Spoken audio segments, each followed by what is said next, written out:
Rudy, bonjour à tous. Bonjour à tous et bienvenue dans ce Parlons peu, parlons bourse numéro 44 consacré à l'assurance vie. L'inflation fait la une de la presse économique non sans raison. Dans la zone euro, elle atteint 7,5%, un record de plus de 30 ans. D'une certaine manière, l'inflation me fait penser au génie des dessins animés. Alors que le possesseur de la lampe d'où sort le génie est assoiffé en plein milieu du désert et demande de l'eau, le génie le noie sous un torrent. Pour les banques centrales, c'est un peu la même chose. Elles ont combattu en vain la déflation et espéré le retour de l'inflation pendant des années avec un succès mitigé.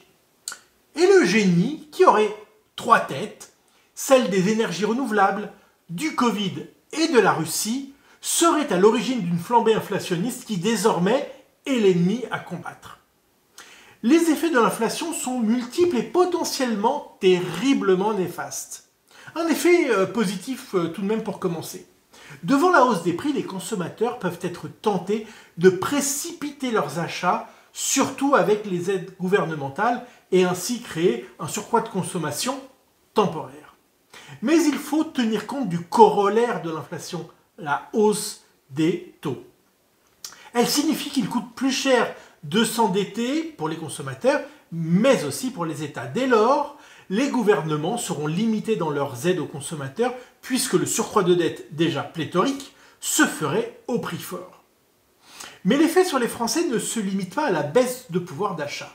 Il faut également regarder du côté de leur placement et là, suivez mon regard car il se pose sur le placement favori des Français, l'assurance vie.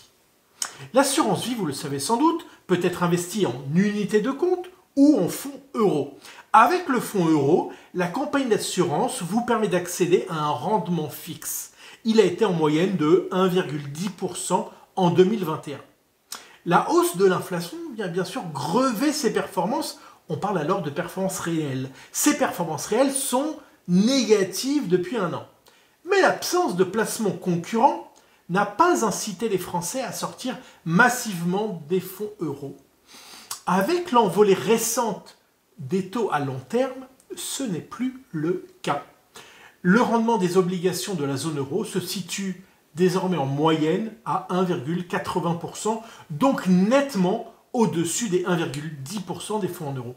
Il est donc tentant de basculer de l'un vers l'autre. Mais attention, si la sortie des fonds euros était massive, cela pourrait mettre en difficulté les assureurs et la loi Sapin 2 pourrait être activée. Elle autorise l'assureur à bloquer votre argent pendant 6 mois. C'est plutôt gênant. Pour mémoire, cette loi ne s'applique pas aux contrats de droit luxembourgeois qui sont bien entendu accessibles aux Français. Je vous laisse avec ma pensée de la semaine. On entend souvent les conseillers financiers qu'il faut toujours avoir un horizon de long terme. Ils ont raison. Mais parfois, ce conseil confine à l'immobilisme. Alors, je préfère la maxime suivante. Surtout, ne paniquez pas. Mais si vous devez paniquer, paniquez les premiers.